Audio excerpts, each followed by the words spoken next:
Welcome back, everybody. Welcome back to the Free Agents podcast. Back here today for some more pre-agents as we are beginning the challenge Fresh Meat, the original Fresh Meat season. Many of you out there might have even started watching the show on this season. If you are somebody who started the series late into the game and someone said, hey, if you're ever going to go back to the beginning, may as well start at Fresh Meat. I know that's the case for a lot of people. So what a big season we have to get into here today. Of course, I am Matt. First, as always, with Brian Scally. Scally, how's it going?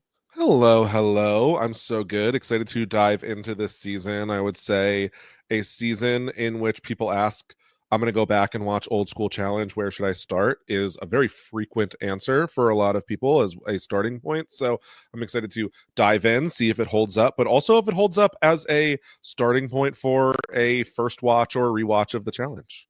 Yeah, it is it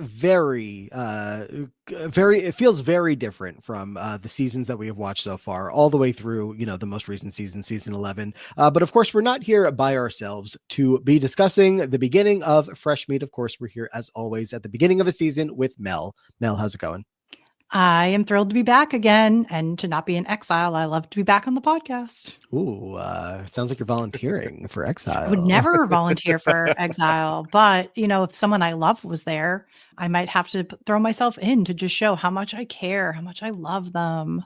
I feel like Mel, you and I would be the least screwed by the exile twist of the luggage of it all. I would put my money on Scally being the most screwed by that twist and the luggage weight. Yeah, I'm a light packer. I would say when I pack, where all the weight in my bag is simply my makeup bag, and everything else is kind of fair game. Especially nowadays, like I'm not bringing 30 pairs of shoes. I'd like to add also in 2006, we were just wearing flip-flops. So to have 100 pounds of luggage and knowing that we were all wearing Old Navy $2 flip-flops, like I have a lot of questions. Yeah, it's crazy. They filmed the show for 4 months. I am an overpacker, whatever. I'll wear it. I am. When I'm going away, I'm like, I'm gonna be away for 5 days. Okay, so I need 5 pairs of underwear is always how you discuss this. And so it's like, I'm going to bring 5 pairs of underwear, but then of course you got to bring at least, 1.5 times. So I'm going to bring 8 pairs of underwear. What if I need extras? Then I got to bring at least 10, maybe 12 pair. I'm bringing 12 pairs of underwear for 5 days. You pack as much as you want. I will have fun passing you in the exile challenge when I have so much less to carry. We have so much to get into here. First of all, just an order of business. For the first time here in this pre-agents series, well, not the first time that it's not a 3-parter, because at least season 1, I think season 2 were not 3 parts, but for the first time in a bit, we are extending this season just a little bit. This is going to be a 4-part coverage of Fresh Meat. So this first episode will be covering the premiere through episode 4, and then just about every 4 episodes into the season. If you're following along with us in real time and not listening to this much later after the fact, after we are done with Fresh Meat, we are going to transition into talking about this upcoming season of The Amazing Race, season 38. It's got all Big Brother teams, so we're excited for that. And we will get back to the rewatch after that with season 13, which I don't even know what season 13 is, but Scally, 4 parts for now. God, how could you not know what season 13 is? But yeah, season 14, it makes sense for the scheduling. It makes sense as this being a big season. There's going to be a lot to discuss. There's going to be, a lot to dig down in on. And I heard that people were saying that these were too short. So I think we need to lengthen them out a little bit. Oh, that was what you heard people were saying? I wasn't sure. Yes. Anyway, but we have so much to get into here. Mel, starting off with this cast, of course, the concept is Fresh Meat. It is half a cast of people that do not come from any type of MTV show. They applied to be on the challenge, and we'll talk about who they picked. Am I wrong about that?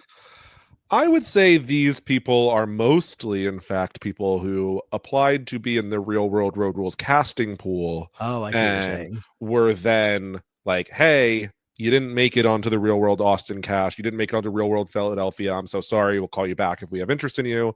And hey, we actually have this opportunity for you to go directly on the challenge. How do you feel about that? Mm-hmm. Okay.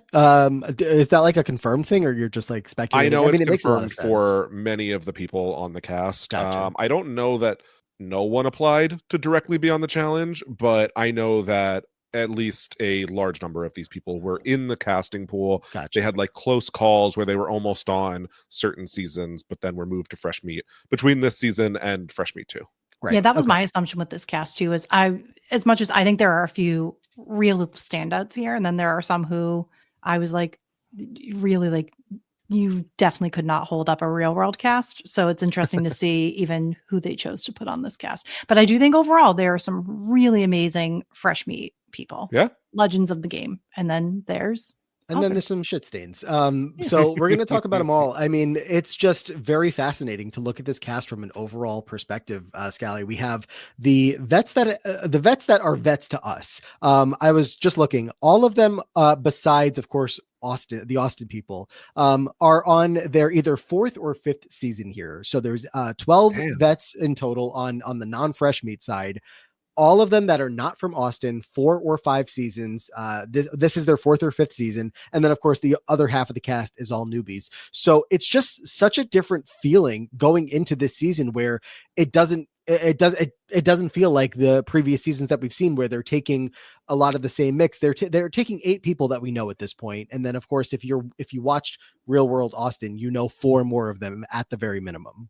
Yeah, it's interesting that there are a bunch of people who have done 4 to 5 challenges, and there's no one really that's been on 1, 2, 3 before this. So that is an interesting fact. I mean, once you factor in the Real World Austin cast, it's really like we have 16 rookies here completely. Yeah. So, they've done a season of the Real World, and it was a massively, massively popular season of the Real World, one of the most popular of all time. So it's not surprising that they try to get 4 in here right away.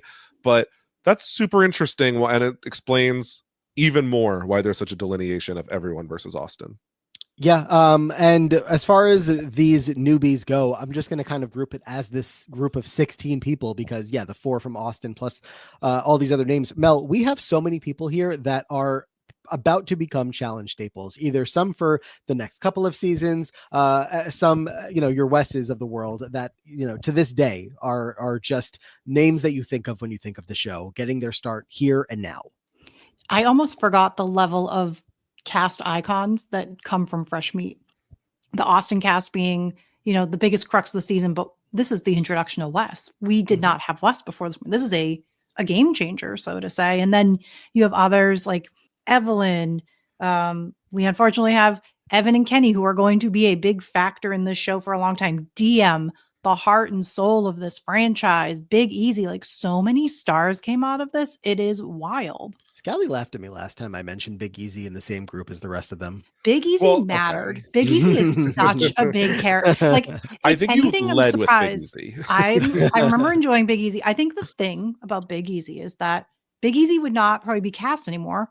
It was refreshing to see a large man on the show, this lovable party guy. I'm actually intrigued like how he didn't get cast. So part of me just wonders maybe like with Real World, sometimes they all have like a little bit of like a darkness to them of, like, why are they here? What are they going to share?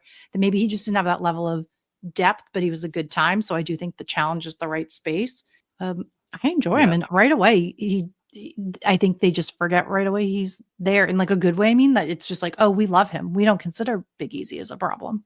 Yeah. But besides Big Easy, just to, you of course mentioned some of these names. I mean, there's some legendary names in here, your Evelyns of the world, DMs, of course, like you said, the heart and soul of the show. And I'm so excited to at least start getting into some of these people's stories. I mean, we're going to see by the end of this podcast, we're done talking about Evelyn for this season, which is crazy. But on the other side of things, we have Kenny and Evan, Scally. It's just going to be something that we all have to face here as we are rewatching the show. Yeah, these are not the first bad people that we've had to talk about on the challenge. And so I think how we've decided to tackle the rewatch for the most part is we're going to be watching it as it aired, as it was at the time, as what we see on screen, because obviously we don't even have the context for some of the Real World and Road Rulers in terms of their behavior there or outside of the show. So gonna be talking about them for now, how they were definitely a big part of the challenge at the time, and then when the time comes, they will be before thoroughly shamed, talked about how the vile things that they have allegedly done.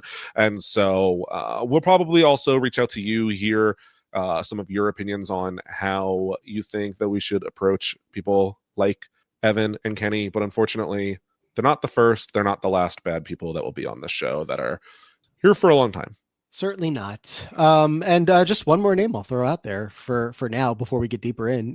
Aviv, who is here in her one and only season on the challenge before getting asked back for season 40. And as we are here recording right now, actively competing on season 41 as well. So you never know what you're going to find in this cast. The longest layoff ever between challenge seasons until Emily Bailey comes back. Yes. So it is wild because for a long time there were 5, now only 4 cast members from this cast that never come back to the challenge. It is absolutely stacked. And I just want to point out, I'm going to call it in advance before we get there, which is the people who are fresh meat who return from this. When I started to pay attention, and unless I'm forgetting future seasons, so if I'm forgetting, I could be totally wrong. But to my knowledge, the only ones who return are the white cast members. And I do want to call that out because I think that is a bit shameful on their behalf.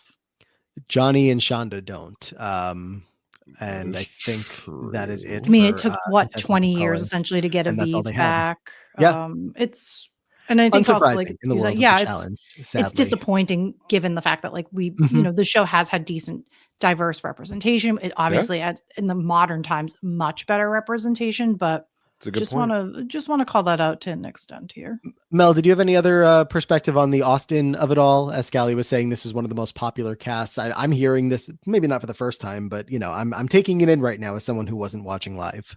Yeah, Austin was a big deal. And the other side of it is that we've now seen, because we've watched a bunch of these seasons, that when a new season, the challenge comes, they usually do an influx of whoever was the most modern season that was on. So, we saw it with Paris had 4 cast members. We've got 4 Austin here. The biggest difference is that usually there's some other people who are kind of new to the mix, but the fact that these are such seasoned veterans makes it so easy to just have those early targets. Yeah, we have Wes and Johanna, Danny and Melinda, 2 separate couples from the same cast. Scally, do you have or either of you have backstory you could give me on just how they came to be, or is that even important? I haven't watched it in quite some time. I don't know if it was relevant enough or top of mind enough because we're refreshing ourselves with the memories. So not to put everybody on the spot. Danny and Melinda lasted a long time, didn't a very long. Did they get married and divorced? Close to it? I can't I'm looking it up now. But it was a big deal. And I just want to say, as a representative of the state of Massachusetts and outside Boston, some of us don't have the thickest accents to have to go on reality shows. It is crazy that I don't think there's ever been a Massachusetts representative on the challenge that isn't a white man with a thick Boston accent. Yes. Yeah. They did get married and divorced. So that did happen. Danny and Melinda, I believe, so in the real world, what they'll often do is be like, here's one cast member, they meet another cast member, and then they move into the house. I believe that Danny and Melinda were the 2 cast members that met each other in their openings, and it basically is like, that person's cute, and through the end of the season it is just like Danny and Melinda, Danny and Melinda, Danny and Melinda. I think Wes and Johanna took a little bit more time to grow, but it was very much like these 4 people are in couples. They're massively, massively, massively popular. It is towards the end of the Real World run when they have an MTV show where they're talking and looking back on the Real World and Road Rules, etc. I think Road Rules.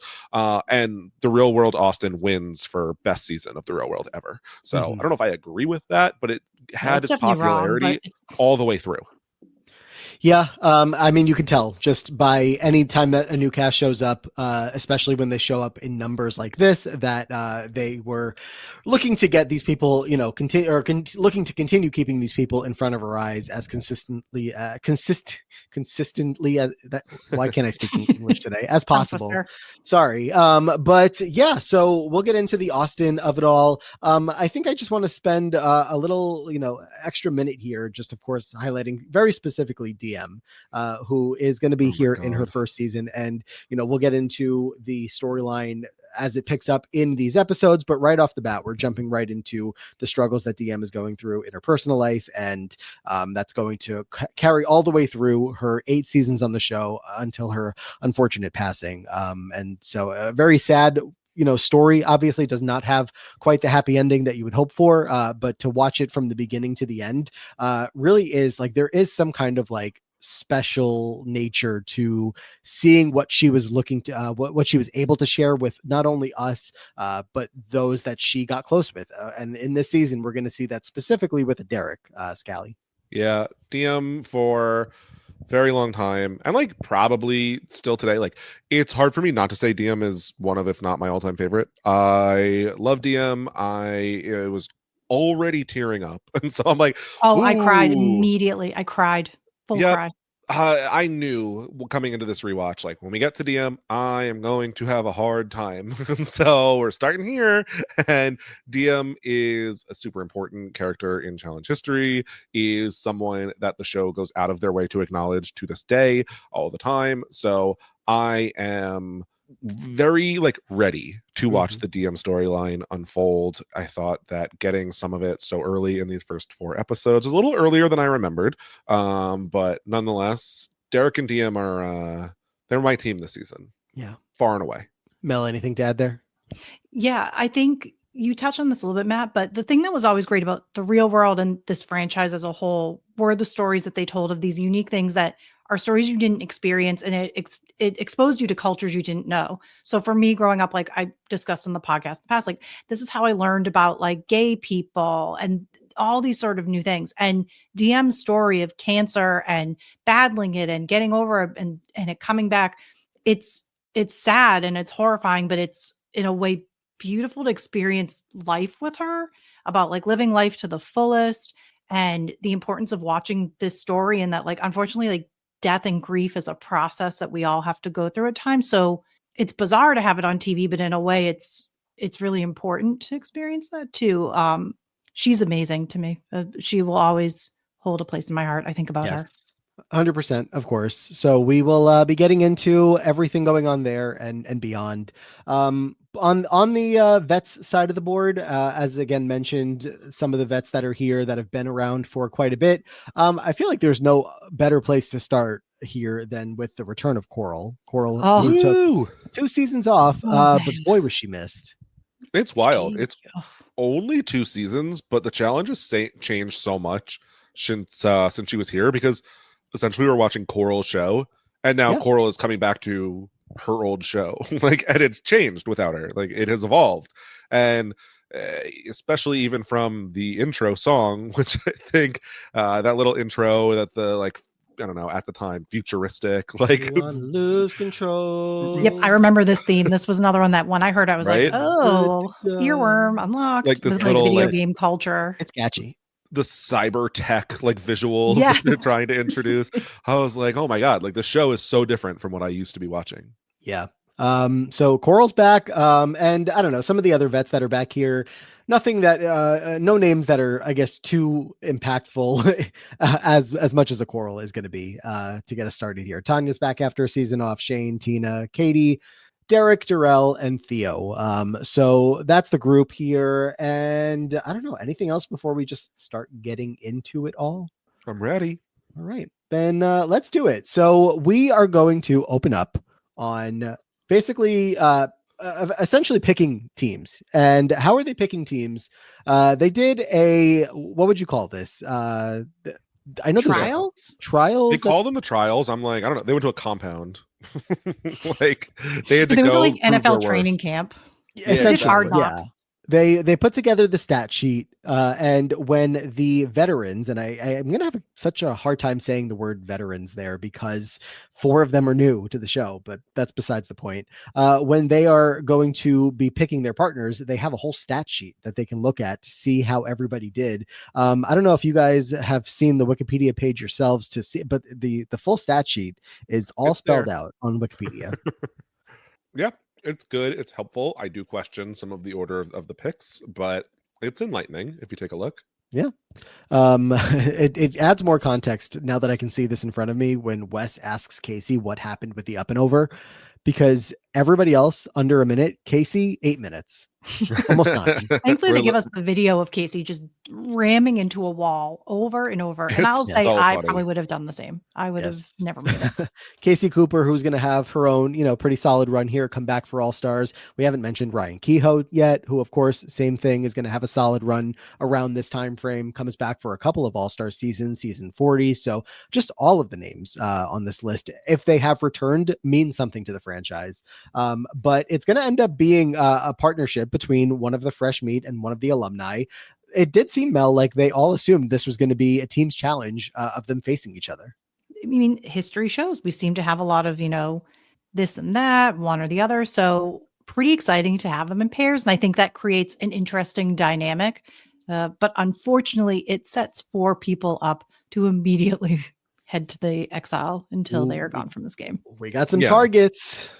I mean, it's been forever that it's been teams against each other. Battle of the Seasons had pairs, but it still was real world versus road rules.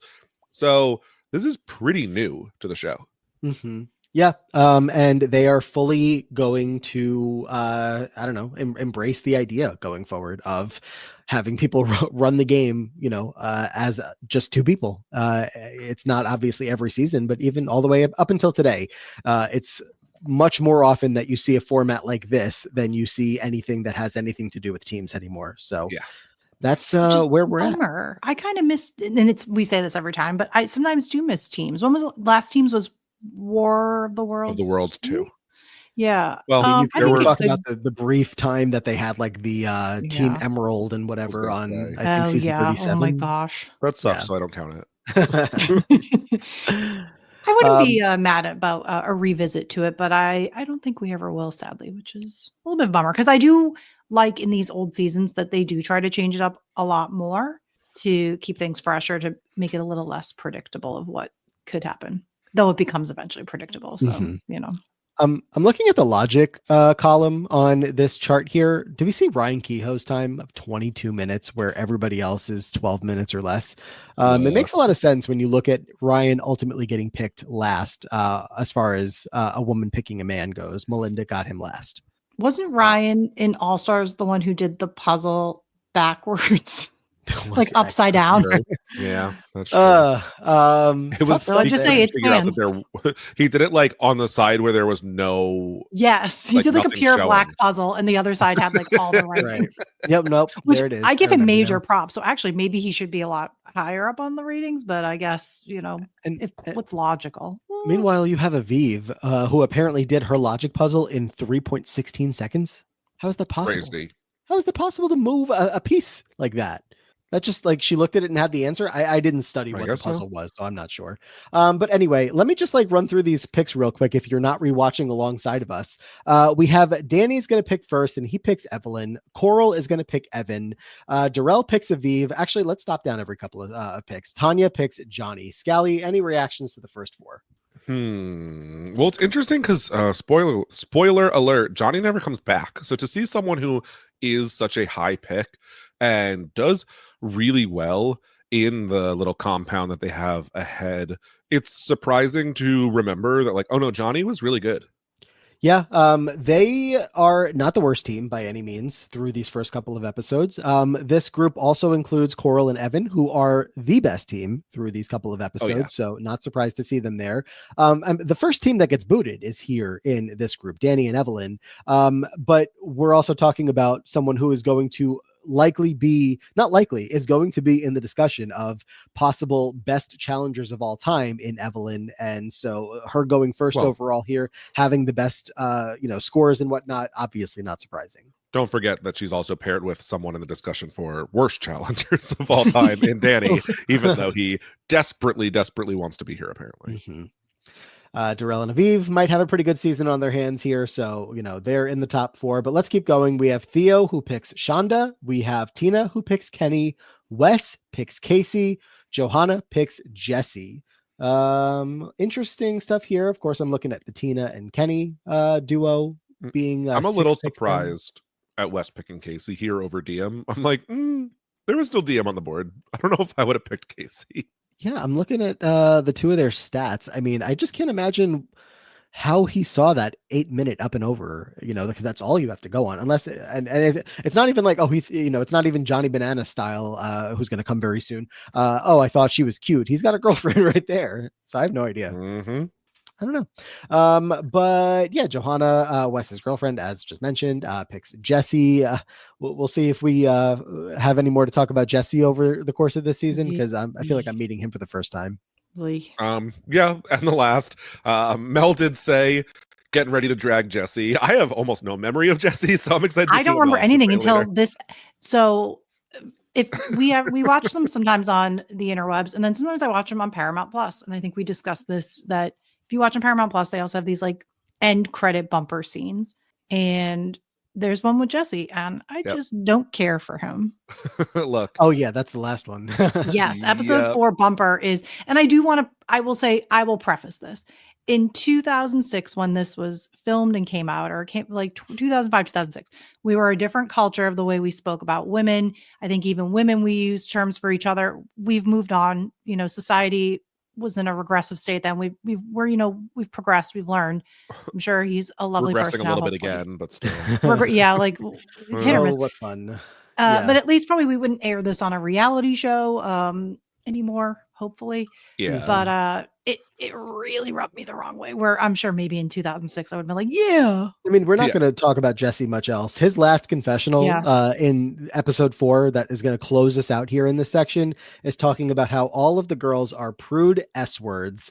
And basically the S words around here aren't worth the effort that he would need to put in to, get anything going with them. And he has the appearance physically of like a nice, sweet boy. And it's that thing where you're like, oh, deception. Yep. Oh, that sweet boy. He's so sweet, Jesse. He looks so innocuous. And he's a trash bag. He is 19 years old, to remind they're babies on the show. They're children 18, 19, 20. I'm like, I know that this has probably been the case for some of the seasons we've been watching, but they highlight the age here, and it scares me. He is a literal child that was somehow his permission slip was signed to go on MTV, and he is dropping some very classic 2006, misogyny, talking about promiscuous women. This is Jesse. I hope Jesse has grown up to be a more respectable middle-aged man at this point. Yeah, that's what's weird about watching this, is putting myself back in time. And I think I know I'd mentioned like I had friends in passing, but I never really associated the fact that the people I was watching, especially at like a fresh meat era, were like my peers. That these were people like I could have seen, I could have been friends with, I could have gone to school with, whatever. So looking back on this, being like, oh, like we could have been in a class together if we went to college. It's so bizarre to me because I put them on such a pedestal. Yeah, I don't want to think about it that way. DM being 25 and the oldest fresh meat contestant, it's like, we're lucky if the youngest person on a modern cast is anywhere near 25. Well, the story is that supposedly DM lied about her age. So she might have been a little bit older, in fact. I believe that when applying for the real world, it is 18 to maybe 25, 26. It is 25. It was a big life cutoff that I recall in my mind was too old to apply for the real world. I think at least the rumor I had heard was maybe TM's age is not fully accurate through the run of the challenge, or maybe even online. Very interesting. She might be 2 or 3 years older. Okay. That might be why they were cool with her being on the chat. Like maybe that was part of the whole thing of if she couldn't, because I do think of all stories, DMs to me is the most like, how did you not get on the other show? Unless like she was, she's been medically going through stuff for a while. But if there was an age limit and they can't make exceptions, then maybe that's where the challenge is an ideal fit, because everyone is there. I'm like, did we not do the paperwork? Like, did they just cast people and never looked up anything? Like, yeah, sure, come on, let's go. But that's the rumor. Listen, the internet was like fresh at this point. Like we were using Facebook, but you had to be invited in based on, what college you're at. Like this is the level of where we're at as a technological society. The next pick's going to end up being DM, as we're talking about her. She gets picked 9th by Derek. Then Katie is going to pick Eric, aka Big Easy, but I haven't heard that nickname pop up yet. Melinda picks Ryan and Shane picks Lynette. And by picks with those last 2 picks, I mean, defaulted 2. They're paired up with. Yes, essentially. All right. So unless we have anything else on those picks, Scally, anything catch your eye as soon as we get back to the house? Of course, we get the typical scene, very nice house. Everyone's jumping in the pool. Big Easy's cannonballing into the pool, making out, partying. Let's get going. Fresh new challenge season. Look, the thing that sticks out is they're all moving in the rooms. They are split up. The rookies, the vets, they all have their own room. But with signage, this is important. That is true. There is signage. But Melinda has another idea, because Melinda says she plans on having a lot of sex while she's here. So that's going to be a problem. Wes immediately goes to the rookie boys, like, hey, we're having an intimacy problem. Like, guys, it's been 3 hours. And we're gonna need all you rookie boys to get the hell out of here so these couples can have sex in this room.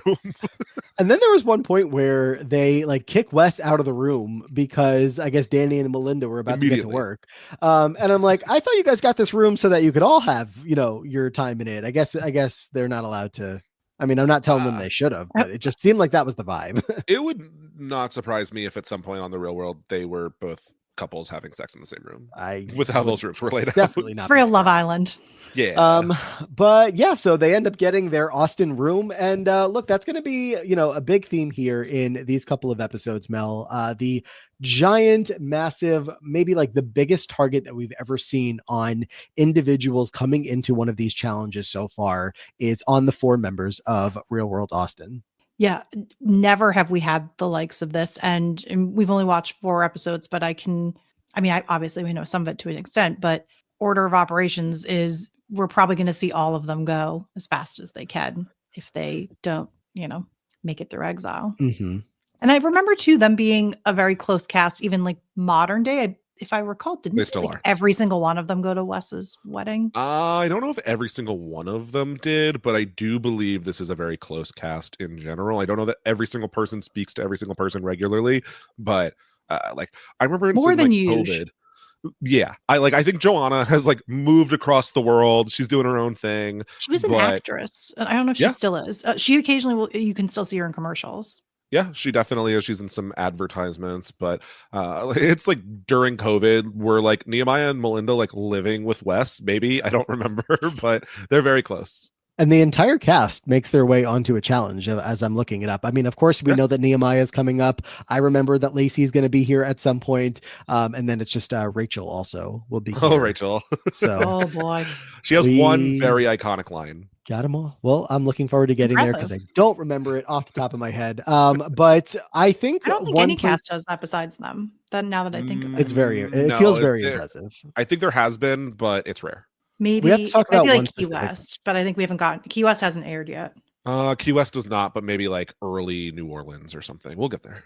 Oh, true. We have to talk about one specific person here, though, within this group. And now that we're here, it's time to get into our real early days of Wes Bergman. And Scally, the haircut, not just the paint the picture, both the attitude and the aesthetic picture that we see of Wes.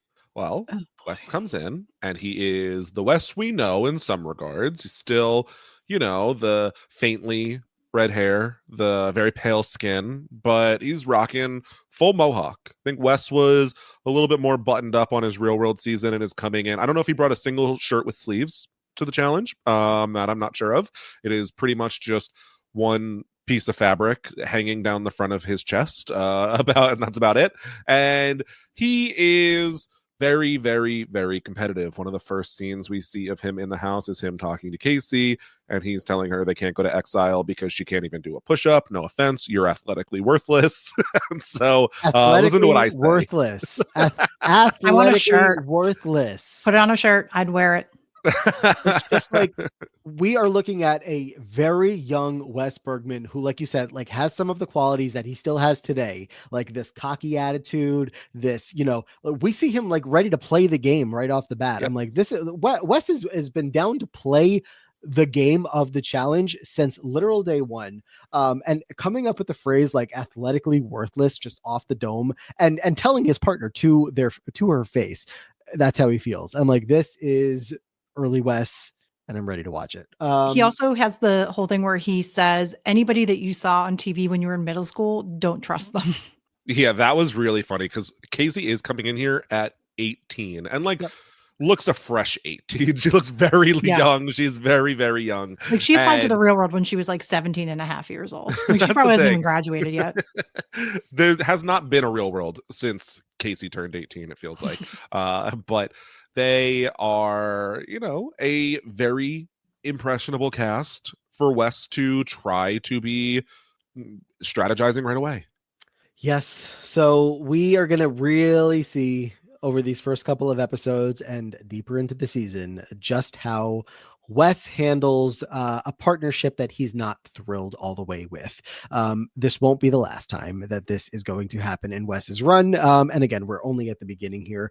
But before we get to the challenge, I don't know, a couple other things here. Coral's eating babies. Great. Yes. Great. Let her. It's Coral. She can do whatever she wants. Evan says immediately, he's like, Coral told me she would eat dog. And so I do think I need to reevaluate my stance on Coral. But the dogs, the babies, Coral does not care. She wants to win at any cost. Yes. And Mel, one of the secrets, the bonus scenes at one of the end of the episodes, I'm sure had you laughing with Coral, talking about how heavy her boobs are. Yeah, they were trying to figure out the weight of Coral's boobs and how much each is, which very interesting question. Well, they weren't actually able to do it, but they were speculating. Yeah, speculating. 10 pounds, 4 pounds, 2 pounds. What do you guys think? I did just see a study that it basically said that depending on boob size, it's probably larger than a brain, depending on size. So it's possible. Okay. Well, yeah, Coral's onto something. I want to get to the first challenge, or anybody have anything else beforehand? Stuck on Me. First challenge. Stuck on Me, which is an interesting name to get things started here. I mean, I guess I get it, but they are going to be 80 stories high. It's a height challenge, of course. They're going out on a 25-foot balance beam, but this is not one of the ones that Darrell should really be afraid of, even though he always is going to be afraid of heights. It's not, jumping off of it, hanging off the edge of the building, blah blah blah. All you have to do is walk to the end and come back, but you are tied to your partner, as the name of the challenge suggests. Stuck on Me. You need to run out, or not run, I guess you could run to the end, do a 360 and then come back. Fastest team to do so will win the challenge. And Safety from Exile, which is the elimination of this season. And they also get to choose who goes in. And we'll talk more about the format as we get to it. But Scally, take it away. Yeah, no, this is a pretty basic challenge. It's something that I think maybe they thought would take a little longer. It goes really, really quick for most of these pairs. It's going to be them back to back. There's some level of fear of heights that's a problem for some teams, but in general, pretty quick. Walk out, turn around, come back. Not a big deal. Is this the first season we're really getting the highlight of deciding the order of the challenge, or am I forgetting? Because we're going to end up seeing Coral and Evan, who Coral wins the lottery and gets to decide the order of the challenge. And we spend a lot of time with it each episode. I think it's been around before, but I don't think it becomes as much of an element or plot device than it does this season, where it is so crucial. And it is interesting, the fact that like a random ball choice potentially set the entire course of at least the beginning quarter of the season. Like I find that fascinating. Yeah. The magic ping pong ball. It's a little big not brother for you. Not like guaranteed that Evan and Coral, who are the winners of this challenge, would have not won if not for picking the order, but they're going to, of course, put themselves last, put a couple of the Austin people in first. And you know how this goes. Even Wes on his day one challenge of being on the challenge knows, if you go first, people get to watch and see what you're doing wrong and then pick up on that later. And so Evan and Coral, putting themselves in the best possible spot, do end up winning. Theo and Shonda come in second place. Shane and Lynette did pretty good. They came in third. All the way at the bottom, you do have your Tanya and Johnny's, Melinda and Ryan, Johanna and Jesse. So big story here, though, is Evan and Coral's first of many wins. Oh my gosh.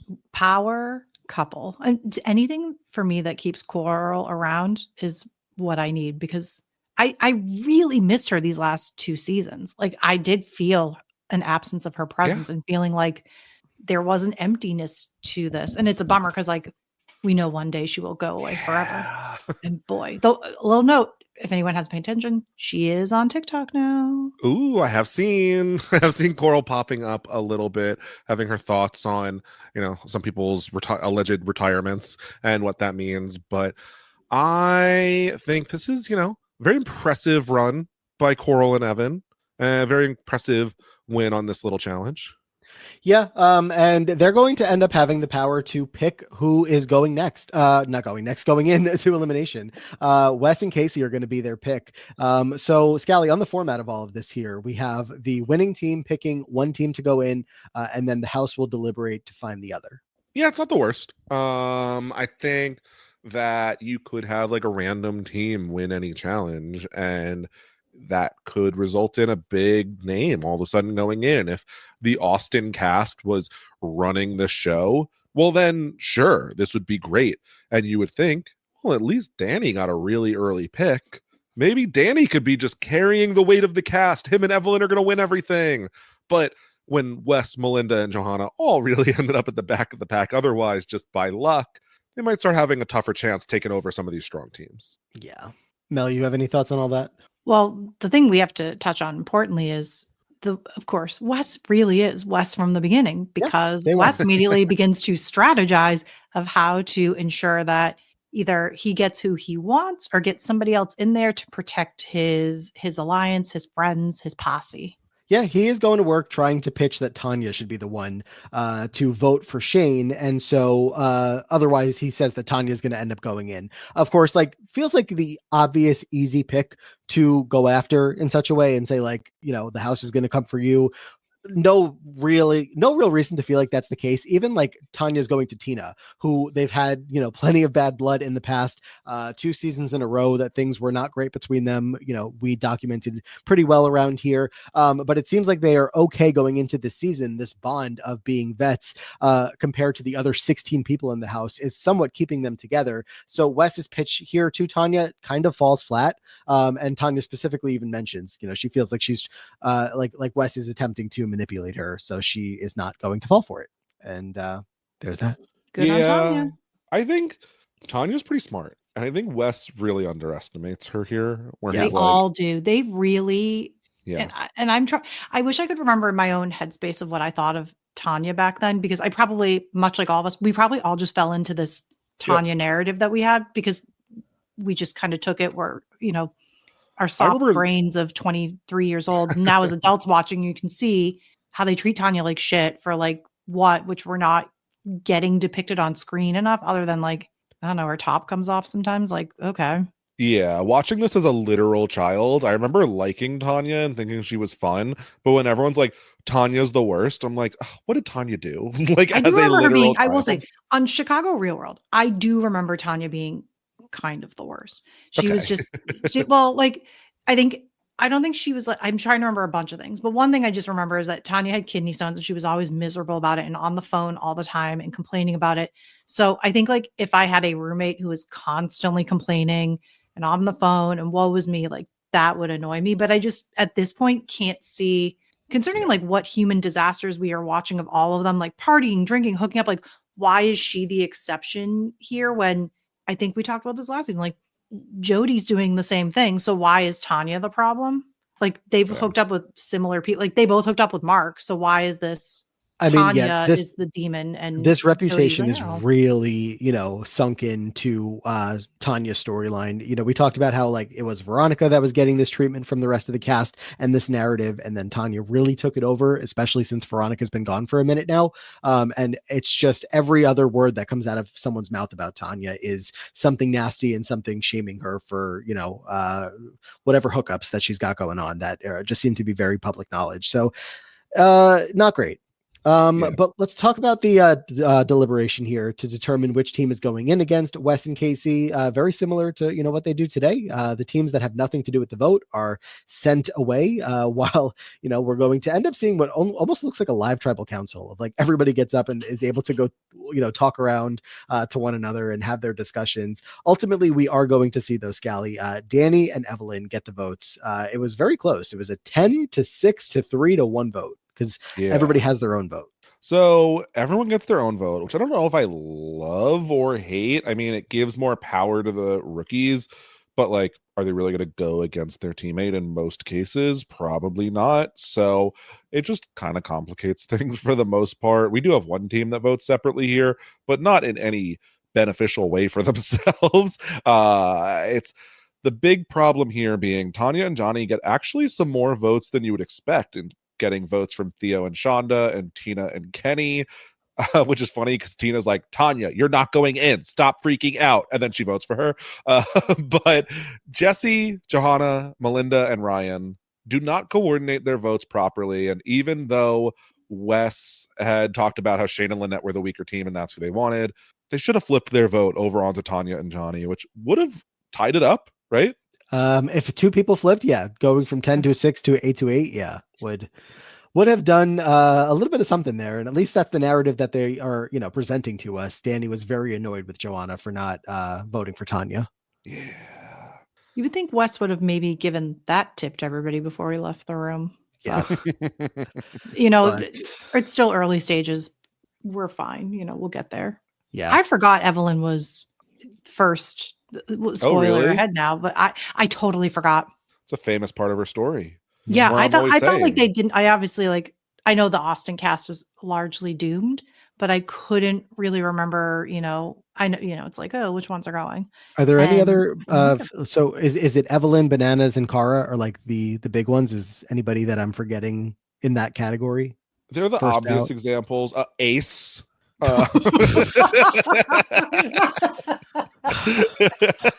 Ace. Moving on. Unbelievable that just came flying out of your mouth. Yeah, I have to think on it, and Scally, Ace is right off the dome. The Mount Rushmore of first boots. I'm glad that we have future legend. Yeah, well, solidified. So and speaking of the Tanya narrative, Wes has a confessional here saying that he's so annoyed he has to go in against his best friend instead of the S word Tanya or Shane, who's weak. So crazy. The ease in which it flies out of the mouth. Yeah. So as fast as Scally talking about Ace being a legend. Yeah, it's real incredible.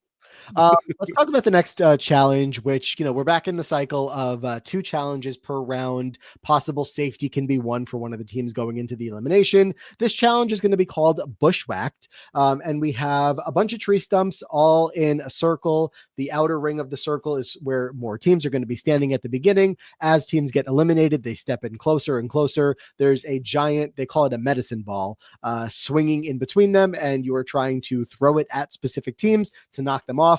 You're standing on these tree stumps with your partner. So, if your partner starts to fall, you're going down with them. And Mel, they're winning a Samsung slider cell phone with a year's worth of T-Mobile service. Oh, so excited that you called it out. I, of course, have that written down. Have to note this because this is what we're here for. Timely prizes. I have to remind everybody. But I actually thought this was a cool challenge too. I thought this was fun. Yeah, definitely fun. I liked it a lot in that I thought it was fun. It was silly. It was something that I feel like if I put in a lot of effort, I could do at home. Yeah, it was like a ropes course thing. I felt like it was one of those things you do as like a trust course together. I thought it was a pretty terrible watch, if I'm being totally honest. Kind of hard to figure out who's throwing it, who has the ball now, who's standing where. I had no idea, but it looked fun, so I didn't hate it.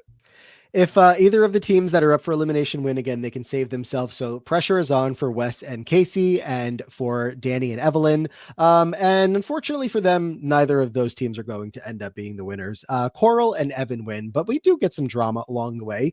Danny throws a fit and throws his helmet. Always love one of those temper tantrums. Wes and Tina are getting into it. Of course, Casey's going to be the reason that Wes falls, and so he's pissed off about that. We're talking about Tanya and her boobs at some point because that is why apparently Tanya ends up falling. Always something. Always something. Yeah. Johnny is a little pissed at Tanya at points throughout this. He basically throws her off the stump. Yeah. They're the toxic team of the first 2 episodes. Yeah, a little bit. I really was like, this is only going to get worse, right? But no, it rebounds. It was fine. a couple eliminations for people breaking the rule of you can't hold the ball for more than 5 seconds. That so was Eric fun. and Tina get out for that. Yeah. No one likes to be beaten by a bunch of rules. No. So no. There's that. And what we're going to end up finding out as the elimination is going to stay the way that it is with these two teams, neither of them won safety. We're going to send them off into this exile challenge again, aka the elimination. But Mel, nobody gets to watch the elimination besides TJ, production, and the people competing. I love this so much. Bring it back. And it's not just because in the arena they're all helping each other and stuff. There is just such a level of suspense to everybody else of not knowing what they're doing. And then most interestingly is that, two teams are entering this, only one returns. People don't know what happens in exile. It could change every time. It could be the same. Like nobody really knows unless you go there. And I love this aspect of it. I think it makes for an exciting ending because they will show you exile. You will see it as they do it. But then when it comes to who's going to win, cut away. They do a whole reveal. I love exile. Sounds like you do too, Scally. I like exile as a concept. I was going to ask how you guys feel about it. I think it's fun that they go off on their own for the first time in forever. I think that this is like a mini final, which is determining every single elimination.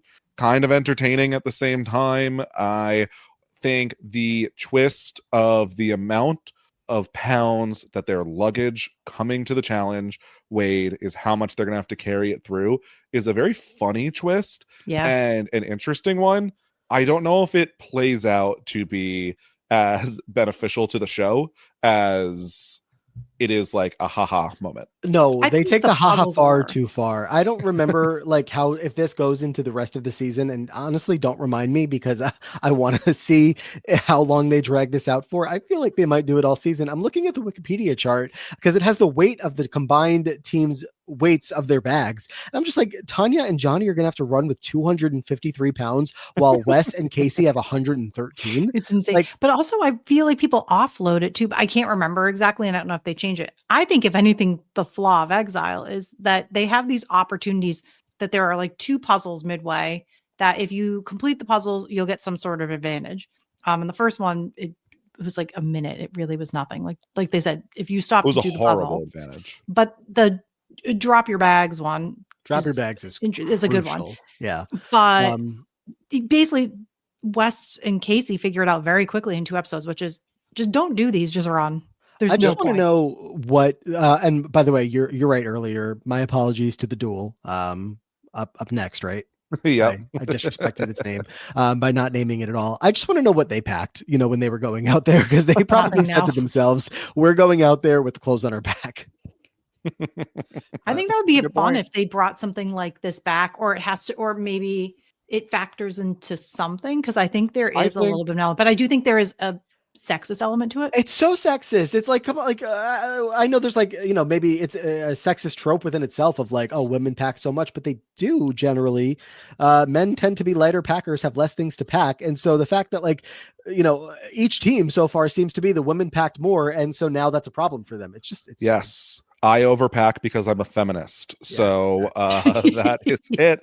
I think this would be really, really fun for the opening challenge of you have to run this big distance carrying all of your weight or some percentage of the weight that would be doable. And maybe that determined the order in which they picked their teams or something like that. Like, I think that could have been very fun, but it starts deciding a lot already in these 2 eliminations, I think.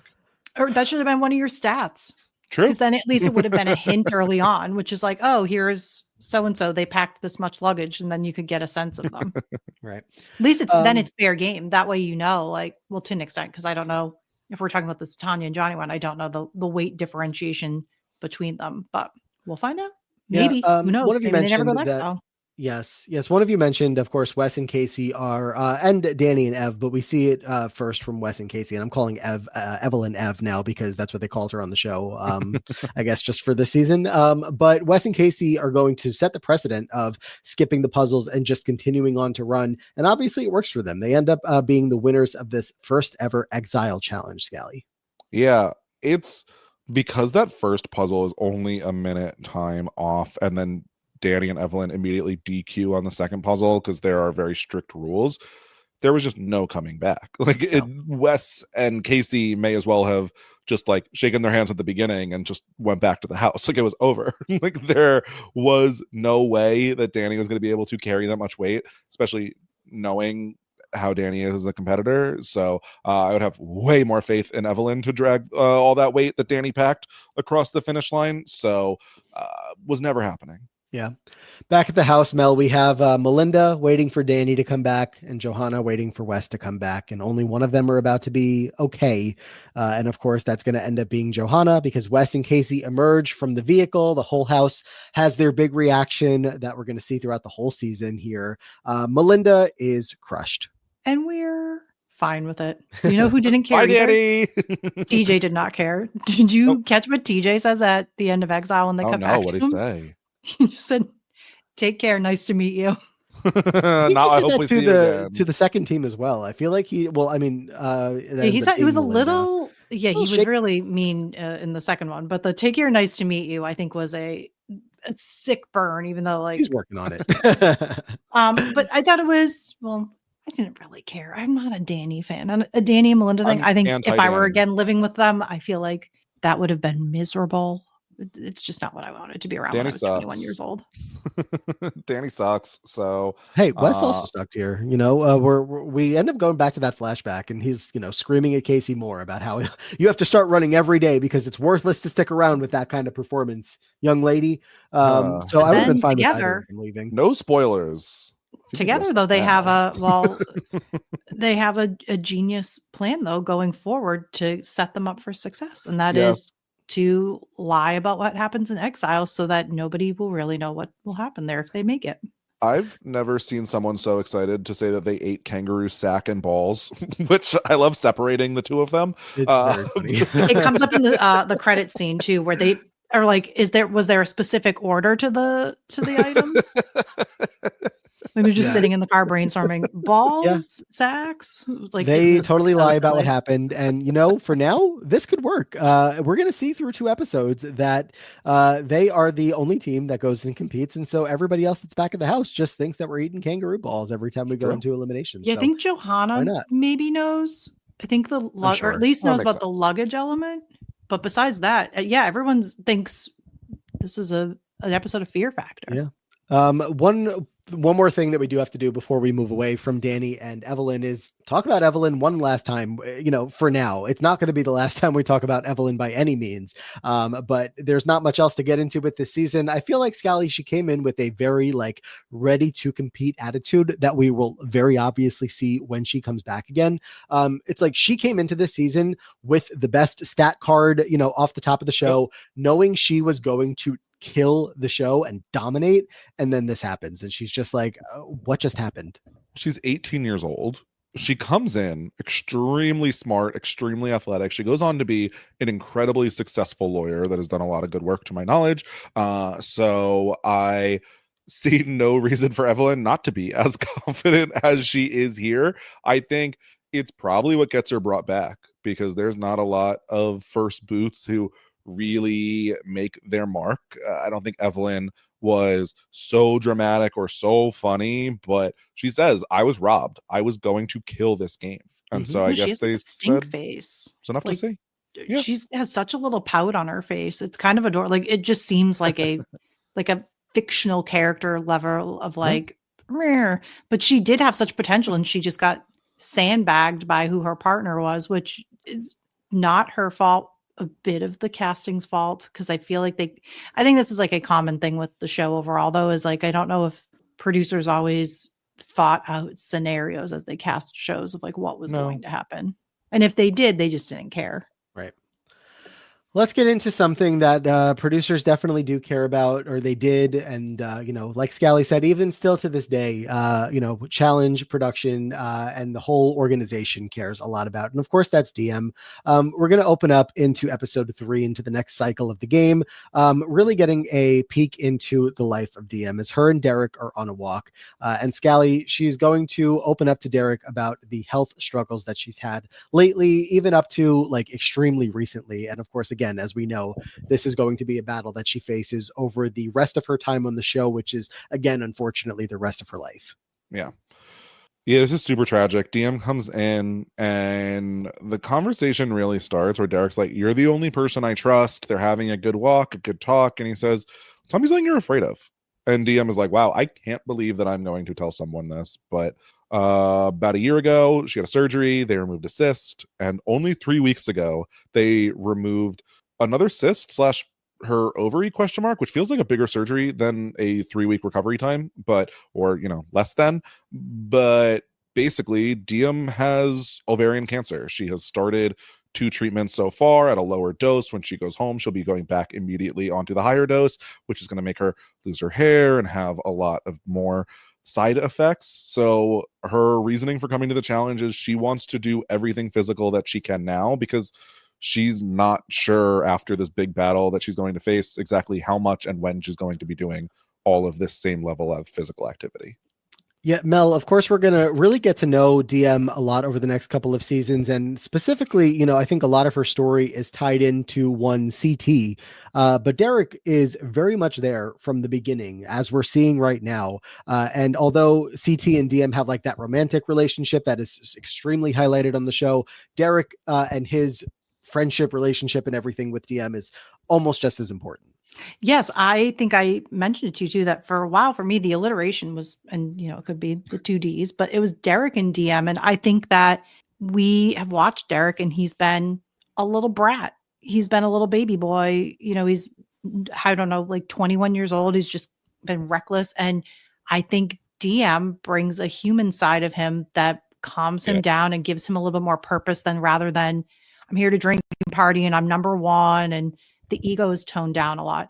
And I have to give major credit, Skelly, you touched on this, that I'm surprised medically she was cleared to do this. And it's not like a multi-month thing by any means, or even like it. I had a cyst removed. It thankfully nothing, big, but it, you're down for the count for a little bit. It's not crazy, but it's, it's still, you've had like abdominal surgery. And I just had a cyst. So the fact that she had that, and I think she also mentioned maybe like her appendix, she had a few things out, like it's a lot to do. And that's, somebody who's like a real fighter and persevering. I just didn't even realize that a doctor would clear her from "you've been diagnosed with cancer" to "sure, go ahead onto the challenge and compete." And I didn't know if it actually like put off her treatments any amount of time or what the case was. But, I just was surprised at that fact then and now. I'm not a doctor, obviously. But the fact that we get DM here, like Derek is immediately moved and is like, this is so beyond the challenge. I'm going to give, like, we've seen Derek give the blood, sweat, and tears to the challenge, and just like everything beyond that, he's going to put into this season for her. Yeah. It really changes his narrative of who Derek is. And I think, I don't want to say, because I know that he has a lot of fans. I don't know if I would always count myself as one of them, but it is fresh meat that reminds me of the human side of Derek, that of like why people did fall in love with Derek was this season, because he cared so much for DM on a human level. Very much so. Yeah. I mean, it's one of my core memories of early Derek, even though as I'm going through this rewatch, I'm seeing, oh yeah, there's so much more going on before we even get to that point. But yeah, it does definitely feel like a turning point in his own personal arc. Much more to get into there. But for now, let's get into the challenge of this episode 3. It's Hang On. And Scally, it's going to lead us to another win for Coral and Evan. They are so dominant in this early part of the challenge. It's actually crazy. The funniest part of this is when they put Wes up first, and then after he goes, Evan's like, "Hey, so what are the tips if I do this, if I do that?" Wes is like, "Are you kidding me?" Like, I'm absolutely not going to tell you anything. I'm not helping you. So what do you say? He's like, why don't I write down the instructions so you can beat me in this challenge or something like that? I think that obviously maybe Evan got some tips elsewhere or just from watching, since they've obviously put themselves last. But it was very funny for the attempt. Now, here's something that I guess I will take the light spoiler reminder on. Does Wes get as close to these two guys, Evan and Kenny? Obviously, we know that like Johnny, Evan, Kenny create like a whole, legacy for themselves as a group. But like, does Wes get close to them too? No. You'll see. Okay, I'm totally forgetting. So it just feels like, he could have had that spot. He was here first, but yeah. Oh, yeah, definitely they could have been best friends. I'll very excitedly refresh myself when we get there. Not to sound like, a noob, but kind of am sometimes when I forget this stuff. Fine. No, but I watched most of, this is where I know I watched Fresh Meat, pretty much. There is a point where I stopped watching this show and I picked it back up. But there is a point even where I stopped. And so shame. Listen, we all grew up a little bit. We all had jobs, whatever. And again, I will say, and I have this, it is somewhere on my Facebook page somewhere where I commented the same thing Wes said, which is just these are the same people I've been watching since I was in middle school. Why am I still watching this? And now it's nostalgic. And I'm like, yeah, this is great. But when it was at the time, there isn't, and I still am like this, where it's oh, you again. So it happens. And I forget a lot of the stuff, and it's nice to relive it. And you're like, oh yeah. Because if I remembered everything, then it's not as fun to watch. But when I forget stuff and I'm reminded that Evelyn was a first boot, you're like, oh yeah, surprise. We're gonna see again. Coral and Evan get the win here. It's funny because a couple people are talking about the egos that are going to just get bigger and bigger on those two winners here. Theo is commenting about it. Ryan's commenting about it. Theo comes in second, I think, for the second time. Theo and Shonda just doing well here. Johanna and Jesse did not do well. Neither did Katie and Big Easy. They had a time of 8 seconds and 10 seconds up there consecutively. Wes and Casey had 12 seconds, of holding on to each other's hands before slipping apart. This did seem hard. They were suspended over the water, having to hold their partner up in the air, but everybody was soaking wet. You didn't have any way to get a good grip on each other. Nobody lasted longer than a minute. But that was the challenge. And when we're getting to making some decisions here, Coral and Evan are going to choose Melinda and Ryan to go in. There was a couple of confessionals earlier on in the episode talking about, we're still all working to get Austin out. Yeah, Evan's messy because they're Coral says basically, Evan, it's up to you. Do what you want to do. Evan's thinking about it and he's like, no, if I put Melinda in, a vote's going to be between Wes and Johanna. And that's kind of interesting. So he purposefully sets it up where it is going to be boyfriend and girlfriend up against each other in the vote. So Evan being a little messy here. And Wes being a little simpy here. He was considering throwing the first challenge so that Danny would get to stay. And now he is fully considering going into exile himself so that Johanna doesn't have to go in. Which he says basically to Casey, and Casey's like, yep, down. Let's go. I'm ready. I trust you. Yeah, we'll go back. We'll go back to exile. Okay, Casey. Casey kind of a badass. Is that the word? She's an interesting character. It's a nicer word than, maybe a different word, just like stupid or something like that. For making a decision I say bad, you say dumb. I don't know, not the best decision, but hey, we're young. We're just following Mr. Mohawk's lead here. And so, yeah, she agrees. It ends up being consensus, more or less, from the rest of the voters that Wes and Casey are going to get the votes to go into elimination. Johanna puts her hand up in the middle of this deliberation being like, excuse me, but what about me that would have to deal with the fact that Wes goes home because he saved himself for me? What are we thinking about that? Well, yeah, she was like, I think she soft volunteered kind of at that point. I couldn't live with it, so maybe it should be me. But at that point, everyone's like, yeah, okay, we'll just vote Weston. That's fine. Yeah, we don't want shut up. It was it Tina or someone that was like, these couples are going to make me vomit. Yeah. Did you see the Easter egg of Theo was wearing a Timmy name tag, probably from one of the other seasons? Was he? Oh, Timmy. Yeah, I thought that was just for us as the Timmy crew here. Didn't catch it, but shout out to Timmy Beggy. Yeah, we're gonna see. Oh, funny confession, not confessional actually. Ryan was talking to Melinda and he's like, oh yeah, this is so awesome that Wes is doing that to save his girl, but sucks we're gonna have to send him home to okay, early Ryan Kehoe. Okay, loved it.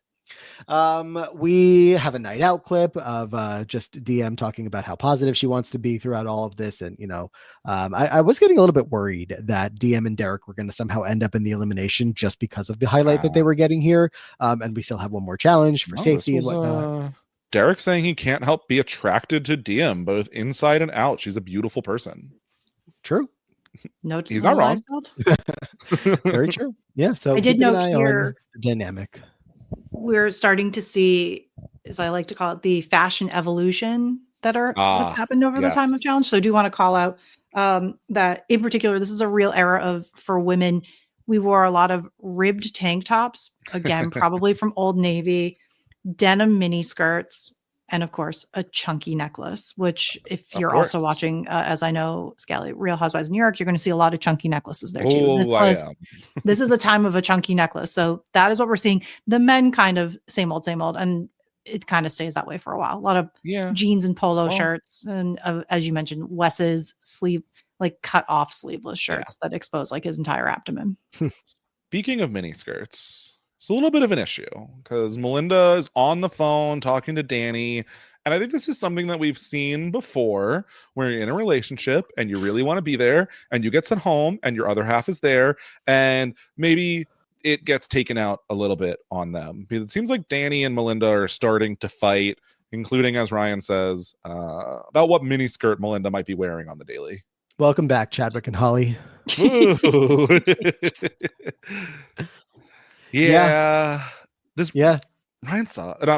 sucks.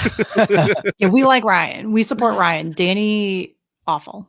Yeah, Ryan's like, I heard Danny's a little upset about your mini skirt. I'm like, can we not do this? Melinda, meanwhile, is like, fully just struggling because of the fact that Danny's not here anymore. And so that this narrative has been created that even gets back to TJ by the time the episode comes to an end, talking about how Melinda doesn't necessarily want to be here as much anymore because she misses Danny so much. But we'll see how that all goes. I don't know this. Basically, Melinda says as much that Danny really wanted to be here and this was his thing. It doesn't seem like Melinda was the type who was like dying to go on the challenge after the Real World. So the thing that they both came here for his goal, now he is without and she is there. And I'm assuming, as Danny was talked about, Evelyn says that Danny packed a whole bunch of Melinda's stuff.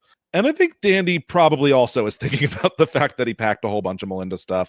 And unfortunately, it seems like he is taking that out on her right now. Melinda, by the way, who was supposed to be on the Challenge 40, and I think is one of the names rumored for All-Star 6. Didn't she get injured on one of them? Isn't that why she ended up having to sit out? Yes. Just very interesting that, the beginning of her story is like, I'm not dying to be here. And, here we are today in 2025 with still, rumors that she's actively getting called and, possibly going to be even on the next season of All Stars, as she has been on a couple already. So it's I don't know. So funny that Danny is the cast member that wants to be there the most. And he's by far the least consequential of the Austin 4 here in challenge history to me. The worst competitor of the whole season. Maybe him versus Lacey is a discussion, I guess, but otherwise, Ryan's not good. Melinda, kind of queenie now. She's still here competing at a pretty decent level. Yeah. Much more on them to come, especially in this round, because let's get to the next challenge. It is called Jailbreak. We have 2 giant prison cells with 3 bowls, I think, inside of them that had what was being called prison slop. And the keys that they needed to unlock their shackles around their hands and around their feet were in these bowls. They had to fish everything out, or fish the keys out with their mouths, unlock themselves so that they could then get themselves to the finish line, Mel, for a year of Fandango. What a prize. Woo! I did do a little reconnaissance to figure out what movies could they have seen in 2006 that would be impressive. What are some things like somebody is getting blessed with some movies and some hit movies that came out. I looked at the time of when this came out. This came out in May, which means they filmed earlier in the year. I don't know when they get their prize. So let's say back half of 2006. Sure. They could go see The Departed. Oh, good movie. Cars. Not great movie. Jonathan watched that last night. And I got to check his letterbox. Let's see. I lose my mind when I watch that movie because I overthink the Cars universe of how everything exists. For example, I wrote this down and I texted somebody and they were like, you really need to. I'm wondering if you're going to say what I'm thinking. Is it they go to the arena and they go to the restrooms and there's a men's car restroom and a women's car restroom, and the men's car restroom has urinals. So that would imply that male cars and female cars both have different bathroom systems to go. Like one system, Interesting. a lot of stuff. What cars built the airplanes? So much stuff like that. I can't watch it because I spiral. Okay. A 2.5 from Jonathan on ones, Cars. Yeah, I don't have to watch again. It's there fine. Was Devil Wears Prada. Good choice. Academy Award winner Pan's Labyrinth. Still need to watch.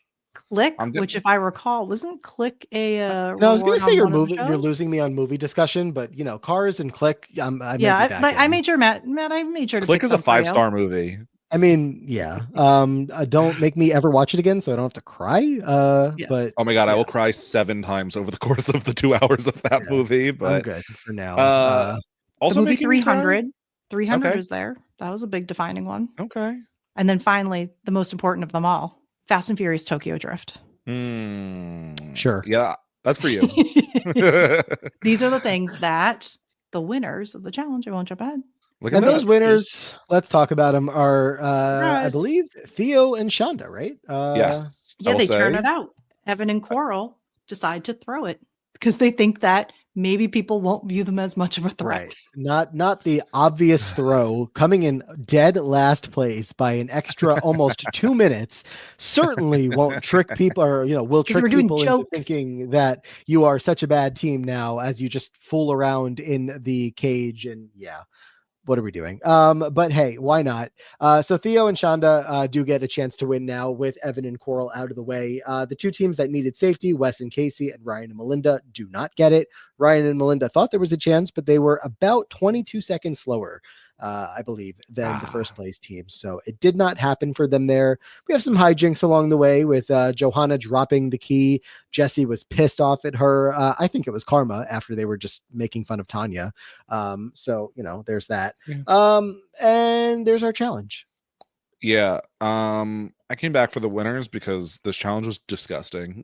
Like a real hard watch for me. Yeah, I thought they were going to put out fresh bowls.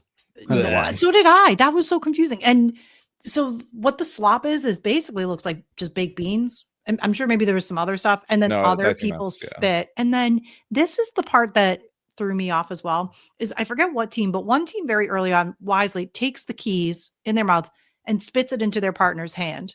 The rest of these dumb idiots spit it into the mud on the ground, which I don't know. Then after where they were retrieving it while locked up with their hands and trying to pick it up, or they use their mouths again. I don't know, but common sense does not come with these people. No, it was gross. It was really, really, really gross. And so luckily, I mean, I did watch it, but I don't have to spend too much more time talking about it. It would have been Go Exile. So there's that. Again, the two teams that needed safety did not get it. So let's go to the Exile. Of course, everybody has their time to say goodbye to the two teams because you don't get to actually say goodbye for real once the team is eliminated. Wes and Casey with their 113 combined pounds of bag weight versus Melinda and Ryan 156 pounds of weight. So I'm saying, it's over. Melinda and Ryan, sorry. Hope to see you in the future. But while Wes and Casey skip their first checkpoint, Melinda and Ryan don't, and they get to drop their bags and run. And I'm like, look at that. They're going to win. But until we get to our second checkpoint, Melinda and Ryan, and oops, we forgot to bring the flag that we need to bring to the finish line. Got to go back and get it. And that's going to kill a lot of time here. Classic challenge. Ryan has to run back. And you think maybe it's not going to waste that much time because Melinda is for some reason allowed to continue working on the puzzle, but they never solve it anyway. So they don't get no type of advantage. And unfortunately for Melinda and Ryan, this flag is allegedly why they lose. I'm kind of shocked that they didn't catch up to Wes and Casey without the bags at all anyway. So Wes and Casey kind of just powerhousing through these exiles with a decent amount of weight, but not the most in the house. So good for the least in the house. Looking at this chart, they have nothing. And I mean, look, Wes cuts off half the fabric from his shirts. So I'm not surprised. That this is, you know what though? This is a pre baggage limits on flights now. So maybe we wouldn't maybe we wouldn't have this issue anymore because everyone would, if they have a strict budget, I'm going to get so sick of seeing the same elimination. I know that. You act like my carry-on luggage does not weigh 300 pounds. They never weigh those. Yeah, they don't check that. It's fine. Listen, I'm a carry-on gal. I keep it light. So Wes and Casey are going to return to the house. Melinda and Ryan in this final moment. By the way, Ryan Kehoe drops to Wes and Casey on their way out a peace out, yo. You guys catch that? I was like, where are we? What year is it? This is crazy. And then TJ and calls Melinda out a little bit, saying, well, sorry for you, Ryan. Your partner really wants to go home. And Melinda, I thought very justifiably, jumps back in to say, okay, but I did try today, so let's not do that. Yeah. Can we not put me in with those other quitters from last season? Because I tried. And I do miss my boyfriend, but I also tried really hard in that I'm not the one that forgot. Well, maybe they both forgot the flag, but whatever. She was trying. She is excited to go home and see Danny, of course. So, that is that. Wes is back and, reunited with Johanna. And Wes actually acknowledges, Mel, that he was the weaker link in that challenge. Ooh.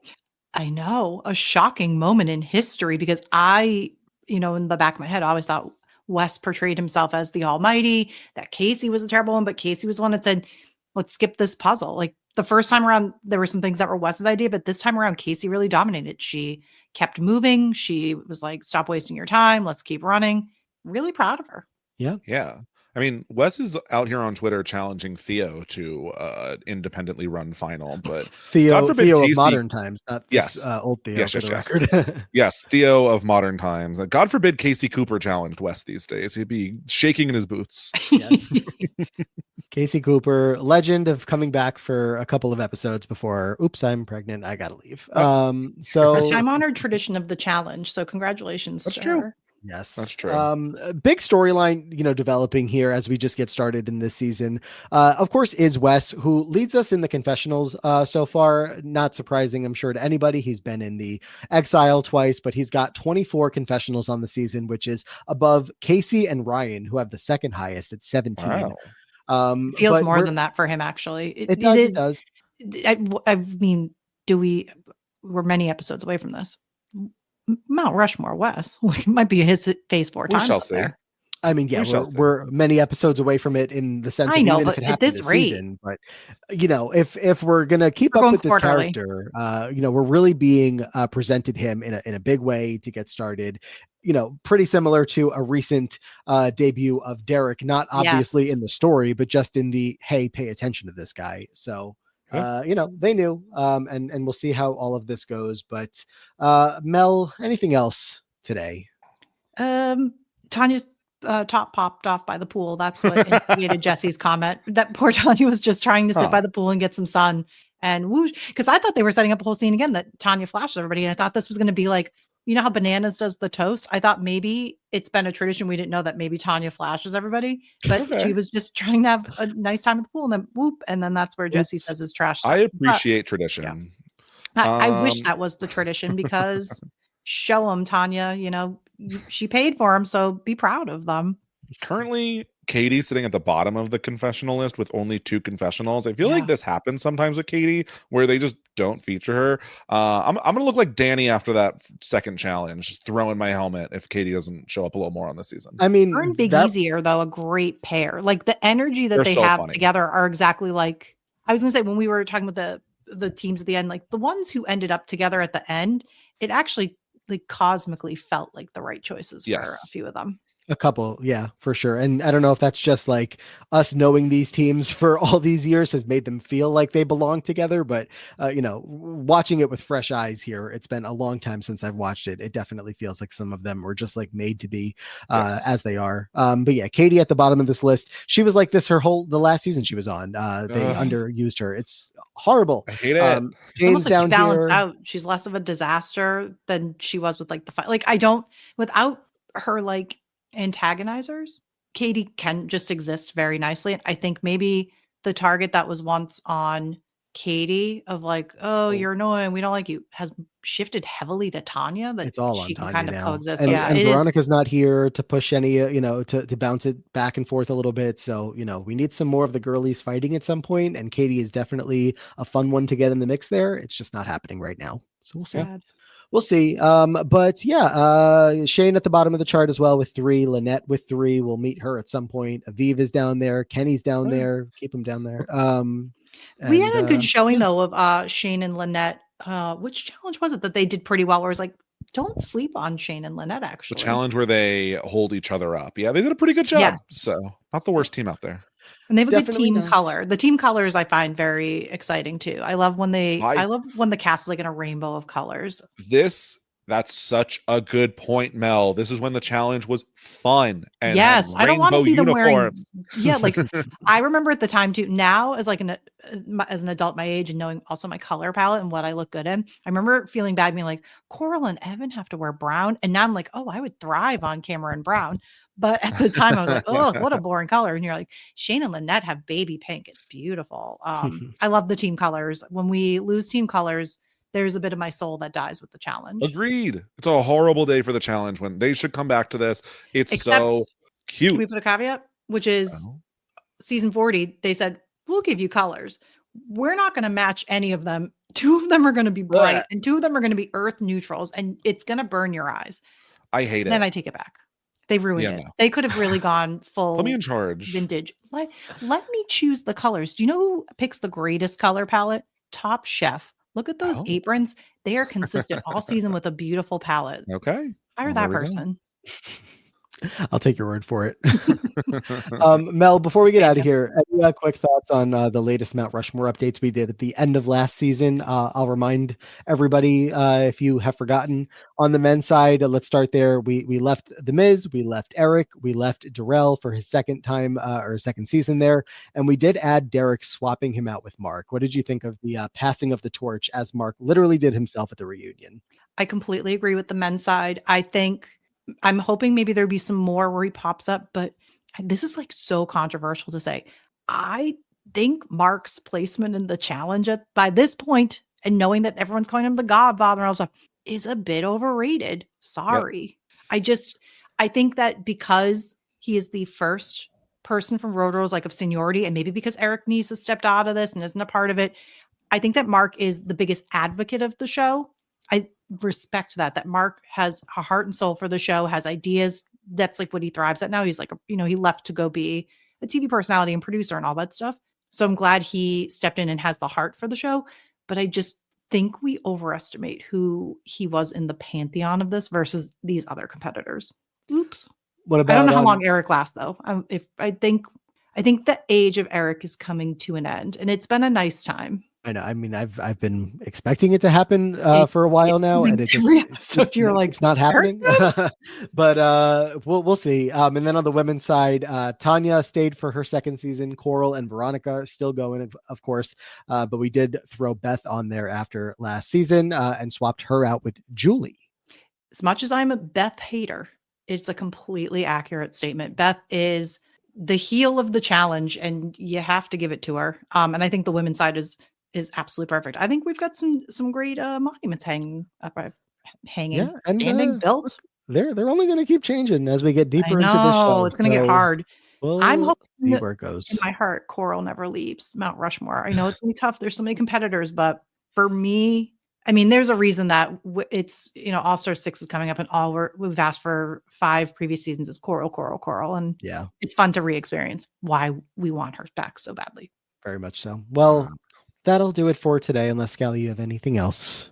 Nope. I'm excited to jump into the next batch of episodes so soon. But until then. I mean, imagine we did 6 episodes today. We're oh my God, I know. I know. Chill. So, if anything, I'm depressed because I wanted to keep watching, because I was I'm remembering, and in the moment, I really enjoyed Fresh Meat. It was a breath of fresh air. Yeah. It definitely is, it really, really, really feels like a reset on the show. Not in the sense that like they needed a reset, but just like a whole new group of names here that are going to mean so much to the franchise. I am going to be so curious to see a lot of the people, because it's not like everybody before this season is just done. Plenty of them are going to be back plenty of times. But when they get reintroduced back into the mix, I'm going to be curious to see how they mix this new, what feels like a new era with that old era. Like you're telling me Keena's back one more time. I feel like we just left behind that whole generation. Yeah. I'm excited to see the mix. What's interesting too, is because we've now, we've seen a lot of other shows where we do like a mixed cast of like all veterans of a show or premise. I'm thinking of like Traitors season 1, and where None of them went, sadly. But like people will say, well, you can't do a mixed cast. It doesn't work well. But here it goes to show like if the right variables are together, like magic can happen and stars can be made. You just need to invest in them. Yeah, for sure. So we'll see what stars that we're really investing in as we get deeper into this season. We'll be back next week, of course, to talk about the next 4 episodes, 2 eliminations in that cycle. But in the meantime, Mel, where can anybody find you anywhere you would like them to? Find me at Mel Got Served on all the major platforms. All right, Mel, always a treat to have you back here at the beginning. Yes, I look forward to it. Thank you so much. And unfortunately, it's going to be a minute since we're pausing down for some Amazing Race, but we'll be back in no time. I'm so excited for Amazing Race. I can't wait for your coverage. I look forward to Amazing Race. One of my favorite hobbies is before I go to bed sometimes and I need a show to watch, I will put on a random premiere episode of The Amazing Race because I love to watch the old casting because they're people like they would never cast. And it was always like, in their living room and they're like, hi, we're Cheryl and Derek and we're great grandparents.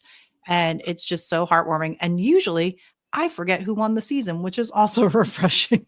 Yeah, I was going to say that sounds like a good idea. I feel like The Amazing Race would put me to sleep really easily. So it's very nice. It's a very easy show to sleep through most seasons. There are sometimes where they're not, boy. Be a little Scally, what's going on for you? I am going to be right here talking about the Challenge 41 every week with Matthew Liguori, which has been super fun. Otherwise, myself and Kirsten do you think we're talking about Love Island Beyond the Villa? Beyond the Villa obviously has just ended. Love Island Games is coming very soon. Anything else I'm doing, I don't know. Check Twitter at Brian_Scally, Blue Sky at Brian Scally, twitch.tv/bscally. I'll see you all there. Sounds good. Of course, some Big Brother 27 coverage along the way that both Scally and I are popping in and out of on RHAP.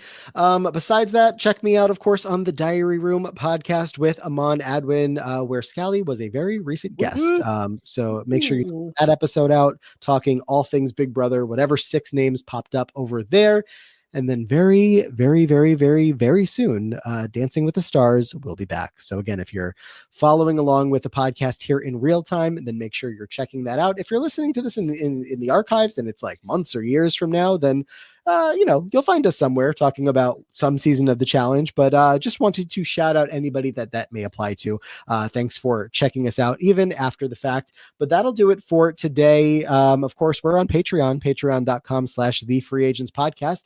If you're looking for more of our stuff where we talk every single week, challenge, social media, anything that's going on online from these current and sometimes, alumni contestants and whatever is drama filled over there.